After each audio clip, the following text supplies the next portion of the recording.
おすすめグラフで目的に応じたグラフをあっという間に作る。グラフはデータビジュアル化の王道です。おすすめグラフを活用して狙い通りのグラフを超速で作成しましょ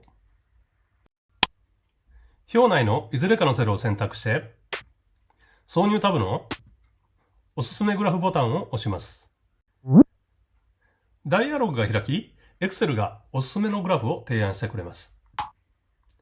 ここから狙い通りのグラフを選んで、OK ボタンを押します。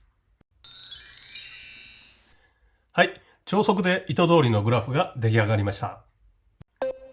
グラフタイトルをクリックしてタイトルを入力しました。